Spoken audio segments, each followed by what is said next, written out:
The abused orphan becomes the billionaire's wife. The stories of the city-dwelling poet, a type of stew, likely a mistranslation or name of a dish in this context, but I will keep poet as it appears to be a proper noun/name, animated called Tosa, lived a young girl named Rose. Rose lost her mother while she was still a baby due to complications related to childbirth. Rose's father, Felix, remarried when Rose was 4 years old, to Corinne. Corinne seemed charming in everyone's eyes, but she was cruel towards Rose. Rose was very happy to have a little sister and wanted to be everything a big sister could be. But Corinne prevented her from getting close to her daughter Natasha, and constantly reminded her that she didn't have a mother. Rose cried and reported it to her father, Felix, who couldn't do much because Corinne had taken over him. The years passed, the girls grew up to become beautiful young women, and their characters developed excessively. Corinne made sure Rose did all the domestic chores, such as cleaning the huge family house, running errands on foot in the city with little food, while Natasha spent her days lounging in luxury, enjoying refined dishes and expensive desserts. One day, as Rose returned from the market with insufficient provisions to feed the whole family, she discovered that Corinne had invited her wealthy friends for a grand dinner.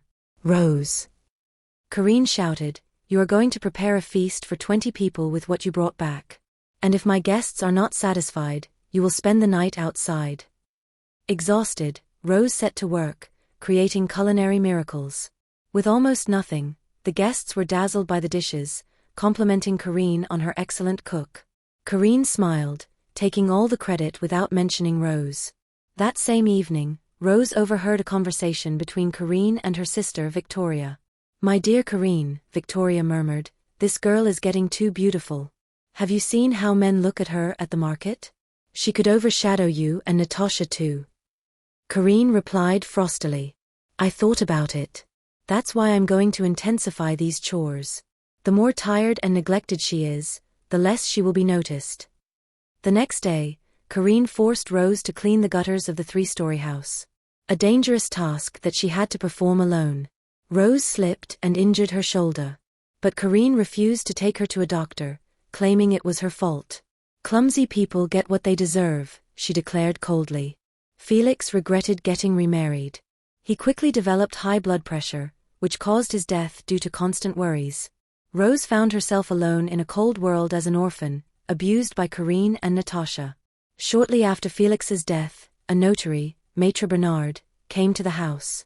He revealed that Felix had secretly established a small inheritance for Rose, hidden in a safe whose existence only he knew. Corinne was livid upon hearing this news. "This sum will go to my daughter Natasha," she declared authoritatively. But Maître Bernard was firm. "Madam, the will is clear. This inheritance legally belongs to Rose when she turns 21 and 1 year." The cunning Corinne devised a diabolical plan. She contacted her cousin Marcel, an unscrupulous man, to seduce Rose and marry her before she turned 21, thus allowing him to recover the inheritance through manipulation. Marcel, a 35-year-old man with a dubious past, agreed in exchange for a share of the inheritance. Marcel began to lurk around the house, pretending to be a family friend who came to support Corinne after Felix's death. He tried to charm Rose with compliments and small gifts, but Rose, naturally suspicious after so many years of cruelty, kept her distance. One evening, Marcel tried to force Rose to go out with him. "A young girl like you needs a man to protect her," he insisted, cornering her in the kitchen. Rose managed to escape and took refuge in her small room, barricading the door with a chair. She cried, realizing that even in her own house, she was not safe. The heir to the country's wealthiest man, the billionaire of GP Company, had left at the age of 6 for his studies in prestigious private schools abroad. Now was the time for him to return because family tradition required him to choose a wife. The billionaire's trusted assistant John, a meticulous man, was tasked with selecting 6 beautiful young women who would be invited to one of the billionaire's grand penthouses upon his return. After a period of 2 months, John chose Natasha, Rose, and 4 other elegant young women from the city. They all began to prepare to be impeccable, hoping that the heir might decide to marry one of them and make her his future wife. Corinne decided to make Natasha a true beauty icon, investing in luxury skincare products and sessions at the city's best spas. She even hired an etiquette coach, Madame Lewis, to perfect Natasha's manners. Madame Eloise, a refined 60-year-old woman, immediately noticed Rose's natural qualities during her first visit. "This young girl has an innate grace," she confided to Karine. "With a little training, she could surpass all the other candidates." Karine, furious at this comment, immediately dismissed Madame Eloise and forbade Rose from attending the lessons. Natasha's skin became radiant, comparable to a movie star. Rose, on the other hand, received even more tasks, having to clean and organize relentlessly, and she was ordered to shower only once every 2 days so that she would look neglected, exhausted, and unpresentable before the air, thus ensuring her immediate exclusion. To ensure Rose stayed away, Karine locked her in the attic for 3 days before the final selection, claiming she had broken a precious vase. Rose was only allowed bread and water. And when she protested, Karine threatened to report her to the police for theft. A woman in the city, Deborah, noticed the ill treatment inflicted on Rose by Karine and Natasha. Deborah was actually the sister of Rose's deceased mother, but she had kept this secret so as not to complicate her niece's life further. She had watched Rose's broken heart and suffering from afar. She told them, "Mother and daughter, what you are doing to Rose is totally unfair and unacceptable. The world is unpredictable, and this young girl's future could be brighter than your daughter's. Please put an end to this mistreatment before it's too late." "God forbid," Karine replied. "My daughter's future is assured, and Rose will never be her equal." Natasha added, "It's obvious that you don't wish me well. So leave now." "Oh," Deborah replied. "May the city, its buildings, and everything around us be witnesses that I warned you." That night, Deborah discreetly went to the cemetery where her sister, Rose's mother, rested. She placed fresh flowers on the grave and whispered, "My dear sister, I will watch over your daughter. I couldn't help her openly, but the time has come to act. Forgive me for not intervening sooner." There was 1 day left before the selected young women were to go to the billionaire's penthouse. Rose was overjoyed at the idea of finally escaping the chores for 2 months, having access to decent meals and daily showers. Alone in her small room, she offered a prayer, tears streaming down her cheeks. "Lord, I entrust those who are pregnant into your hands. May they not die, leaving their children in this cruel world. Keep them alive to raise their children so they don't end up like me." Rose, who works tirelessly without food, showers only once every 2 days, without nice clothes, without good shoes, without friends, without a father, without a mother, just me. She paused, cried for a long time, then concluded, "May your will for my life be done as I go to the penthouse tomorrow." The day arrived. Natasha had carefully packed her designer clothes, luxury jewelry, and beauty products in high-end suitcases. Rose, on the other hand, had neither suitcases nor decent clothes to bring, so she decided to leave with what she was wearing because the important thing for her was to leave that oppressive house. As soon as she tried to go out to join Natasha, Karine ordered her to go back inside. For the first time, Rose dared to question her orders. "Why?" Karine answered her with a violent slap. "So you want to go to the penthouse to tell them that you work non-stop, without eating, and that you always wear the same dress to make them believe that I don't take care of you, huh, witch?" Rose murmured, "Mother, please." Karine interrupted her. "I am not your mother. Your lazy and weak mother is in the grave. If you have something to tell her, find her grave." She turned to Natasha and said, "When they ask you where Rose is at the penthouse, tell them she declared that the billionaire, his heir, the associates, and the inhabitants of Tosa can all go to hell, that she's not interested." Natasha sneered at Rose.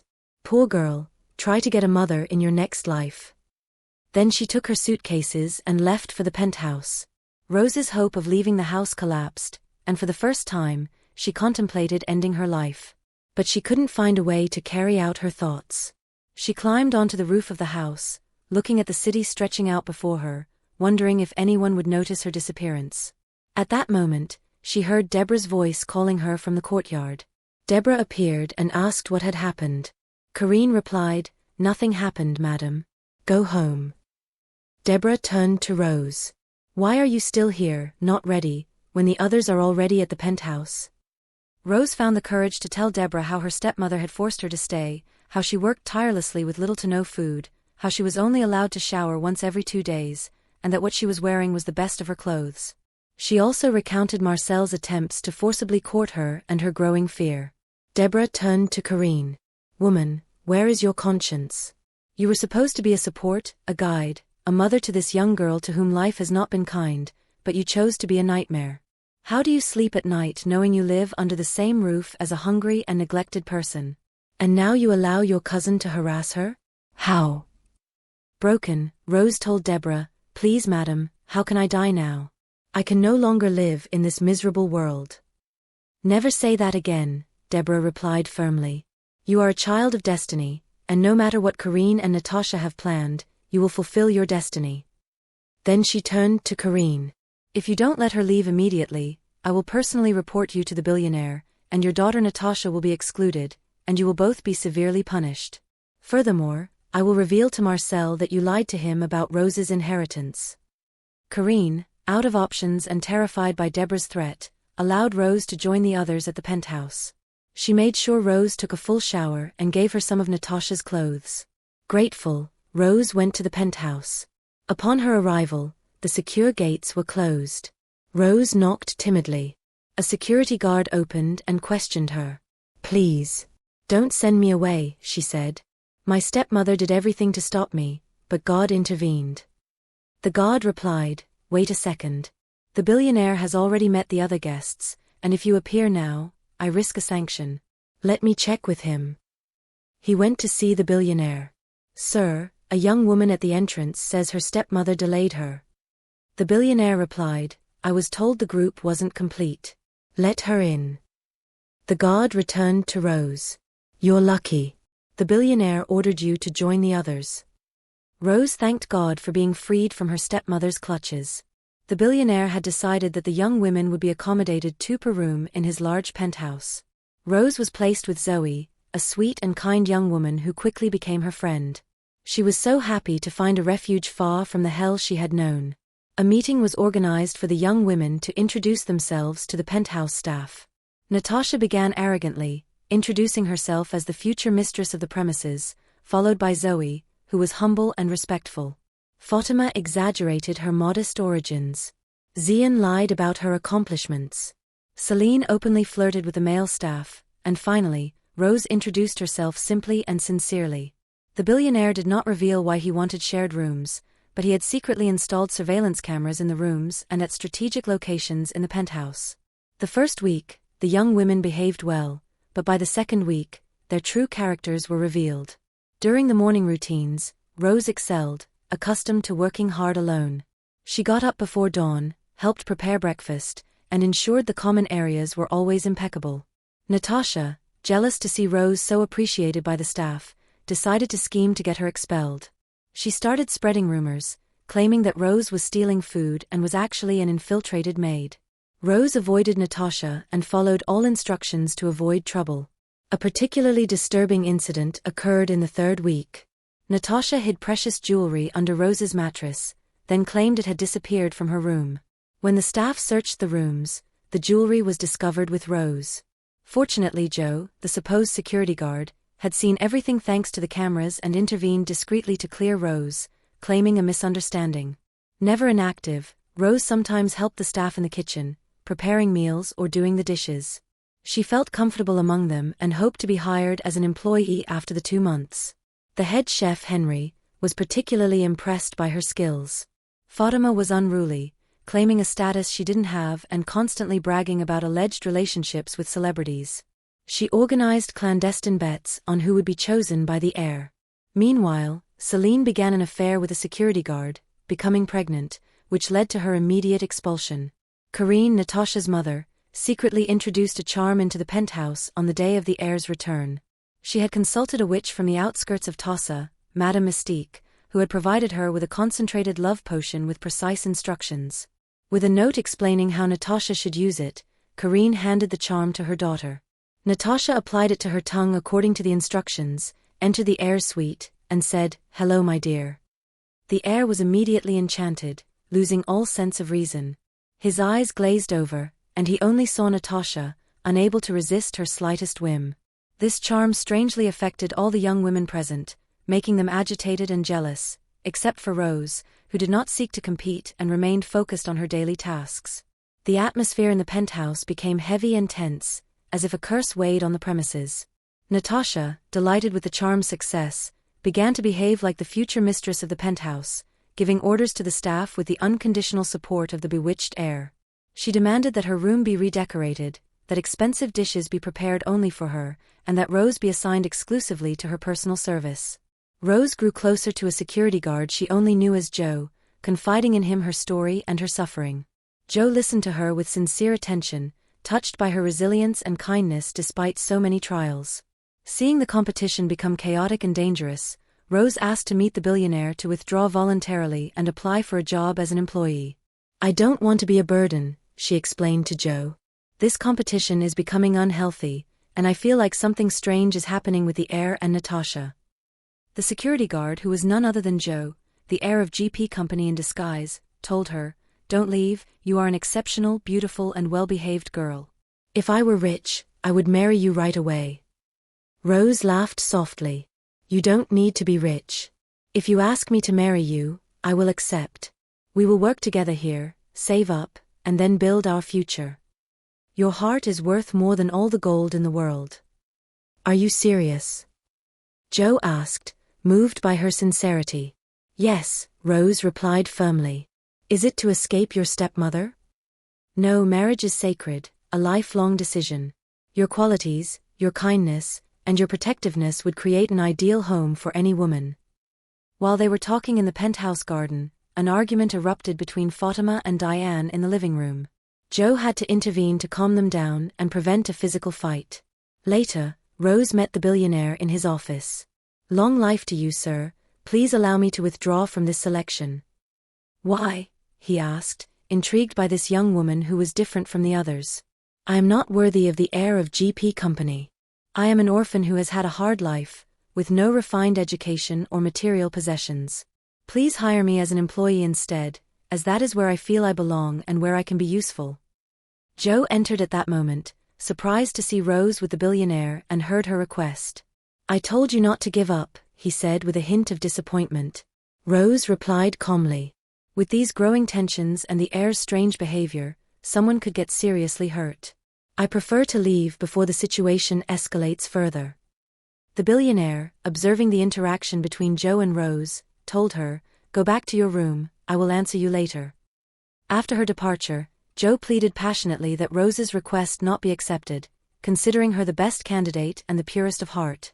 The billionaire smiled mysteriously, aware of everything thanks to the surveillance cameras. The billionaire gathered all the guests in the grand living room, thanked them for their participation, and expelled Fatima and Diane for their inappropriate behavior, citing specific evidence of their actions. "You cannot represent our family with such an attitude and moral failings," he declared firmly. "The heir of GP Company needs a worthy and respectable wife." They were immediately escorted out by security. Natasha, Rose, Zoe, and Diane returned to their rooms, but the atmosphere had become electric. Rose, disappointed that her withdrawal request was ignored, just wanted to join the staff and start a new life away from the intrigues. That night, Karine discreetly slipped into the penthouse by corrupting a guard and found Natasha in a dark corner of the corridor, completely unaware of the surveillance cameras. "My daughter, is the charm still working?" she whispered. Natasha replied with a wicked smile. "Perfectly, Mom. The heir is completely under my control." She described in detail how she was now acting like the true mistress of the penthouse, blindly supported by the enchanted heir, and how she had seduced and manipulated him almost every night. Karine rubbed her hands with satisfaction. "Then I should start preparing to be the billionaire heir's mother-in-law." "Yes, Mom," Natasha replied, laughing. "And Rose will live in a real hell when I am the official mistress. She will be my personal servant, and I will repay her for all the humiliation she never received." Karine added spitefully, "A well-laid trap is indeed unstoppable. And when I am the heir's mother-in-law, that busybody Deborah will finally learn to mind her own business." Natasha told her to leave quickly before they were overheard or discovered. The heir, still under the spell of the charm, officially announced that Natasha was his final choice, the one who made his heart flutter and who would be his future wife. Rose, resigned but eager to start her new life, asked Joe to let her cook for the staff for the rest of her stay, hoping the billionaire would finally accept her request after tasting her culinary talents. Joe, not yet knowing her true intentions, agreed to the request. The billionaire and the heir immediately noticed that the meals had become exceptional, refined, and creative.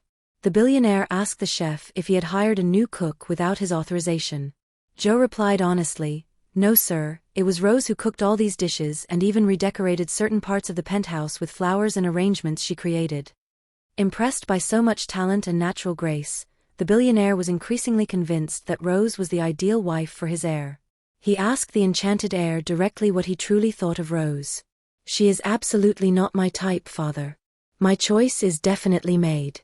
It's Natasha and no one else, he replied in a monotone voice, his eyes still veiled by the charm.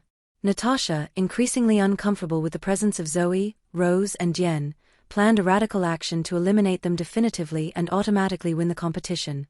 She provoked a violent argument, accusing the others of jealousy and attempts at sabotage. Zoe and Jen, wise, avoided her and refused to fall into her traps. But Jen, pushed to the limit by constant provocations, finally snapped and responded aggressively.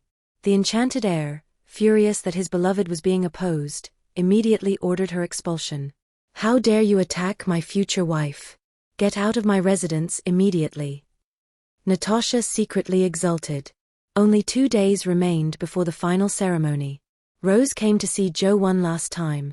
Thank you for being a true friend in this world of falsehood. Joe deeply appreciated her sincere and selfless kindness. She added with tears in her eyes, could you ask the billionaire one last time to hire me as a permanent employee? I really don't want to go home. My stepmother will physically and mentally destroy me. Even if Natasha wins this competition, I will at least be protected here, and I can work honestly. Joe replied with emotion, wipe away your tears, my dear Rose. I will do everything in my power to secure you this position. I don't want to lose you, and I will never be at peace if you return to that hell you described. You deserve so much better than what life has given you so far. Thank you with all my heart. I will never disappoint you, Rose said, returning to her room, her heart a little lighter despite the uncertainty. The day of the great final ceremony finally arrived. All the influential inhabitants of Tosa were gathered in the sumptuous penthouse to witness this historic moment when the heir would officially choose his future wife. The atmosphere was electric, a mix of excitement and tension. Zoe and Natasha shone in their expensive designer dresses. Zoe wore an elegant sapphire blue dress, and Natasha sported a provocative scarlet red dress. Rose, meanwhile, wore a simple but pretty dress gifted by Deborah. A modest outfit that nonetheless revealed her natural beauty. She was only waiting for one thing, for this ceremony to end so she could begin her new life as an employee of the penthouse. The billionaire stepped forward to the center of the great hall and addressed the assembled crowd solemnly. Dear inhabitants of Tosa, 6 remarkable young women were carefully selected by my assistant John for this exceptional competition. 3 of them have been excluded for various reasons, and 3 finalists stand before you today. According to our centuries-old family tradition, the heir of GP Company must personally announce his choice before the entire community. The crowd cheered enthusiastically. That is indeed the tradition, sir. We are honored to attend. The billionaire continued in a loud voice. My only son, the heir of GP Company, has studied in the best institutions abroad since the age of 6, following the tragic death of my beloved wife. Many of you have not seen him since his recent return and probably wouldn't recognize him if you crossed paths on the streets of our beautiful city. He paused dramatically, then declared, allow me therefore to officially introduce you to Joe, the legitimate and sole heir of GP Company. The crowd erupted in stunned applause, discovering that the security guard they had barely noticed was actually the billionaire heir. Murmurs of surprise spread throughout the assembly. Natasha, in shock from this revelation, completely fainted and collapsed onto the marble floor. Her world had just crumbled. She had spent weeks seducing and manipulating a man she thought was the heir, while the real heir was the one she had treated with condescension. Karine, present in the audience, was completely speechless, her complexion turning ashen as if she had seen a ghost. Joe, radiant in his tailored suit, graciously greeted the crowd and spoke in a clear, confident voice. My dear citizens of Tosa, this plan, devised by my wise father, was intended to authentically test the true character of our candidates. This stratagem offered me the most precious of gifts, the opportunity to know the sincere heart of the one who will share my life. He turned to the assembly with a radiant smile. My beloved people, the future wife of this family, the one who will be your future leader and the mother of my children, is none other than Rose. Rose, completely incredulous and paralyzed by emotion, remained rooted to the spot, tears of joy and amazement flowing profusely from her eyes. Never could she have imagined, even in her wildest dreams, that such a divine intervention could change her life so radically and wonderfully. Joe approached her tenderly, delicately wiping away her tears with an embroidered handkerchief, and signaled his assistance. They immediately brought in an absolutely dazzling designer dress, specially conceived and crafted for her in the most prestigious workshops in Paris. The dress, a pearly white with gold and pearl embroidery, was a true masterpiece of haute couture. It was a dream come true for Rose, who had only ever worn and patched clothes. She slipped into this princess gown, and the transformation was magical. She was absolutely stunning, radiating natural beauty and pure happiness. Karine and Natasha, completely humiliated and distraught, could not bear this public humiliation any longer. They quickly fled the penthouse under the disapproving gaze and murmurs of the crowd, who had finally understood their true malevolent nature. In the months that followed, the man Natasha had seduced and manipulated was only a professional actor hired by the billionaire for his plan. When the effect of the magic charm wore off, he revealed the entire affair, confessing how Natasha had used and deceived him. Natasha discovered with horror that she was pregnant by this man who was merely an employee without fortune. She became a single mother, abandoned by her own mother, Karine, who, consumed by shame and humiliation, left Tosa to settle in a distant city. Rose and Joe celebrated their marriage in a magnificent ceremony, surrounded by all the inhabitants of Tosa who cheered them on. Deborah, radiant with happiness, finally revealed to Rose that she was her maternal aunt and that she had watched over her all along. "My dear Rose," Deborah said, weeping with joy. "Your mother would be so proud to see the exceptional woman you have become despite all the trials." Rose, now the lady of GP Company, used her position to create charitable works, helping orphans and young girls in distress. She never forgot her humble origins and always remained close to the people of Tosa. Joe and Rose had several beautiful children whom they raised with love and wisdom, teaching them the importance of goodness, humility, and justice. Their sincere love and extraordinary story became an inspiring legend for all future generations of Tosa. Maître Bernard, the notary, finally handed over Felix's inheritance to Rose on her 21st birthday. With this sum, she created a foundation to help orphan girls receive an education and escape situations of abuse. Marcel, Karine's cousin, was arrested for attempted fraud and sentenced to several years in prison. Madame Mystique, the witch who provided the charm, mysteriously disappeared from Tosa and was never seen again. As for Karine, she lived her final years in solitude and regret, realizing too late that her cruelty toward Rose had not only destroyed her stepdaughter's life but also ruined the future of her own daughter. Rose's story became a symbol of hope for all those who suffer injustice, proving that goodness and perseverance always triumph over evil, and that even in the darkest moments, destiny can hold the most beautiful surprises. If you enjoyed this extraordinary story of resilience and love, feel free to share it and leave a warm comment to encourage the creation of such inspiring stories. Also, tell us from which country you followed this moving adventure of Rose and Joe.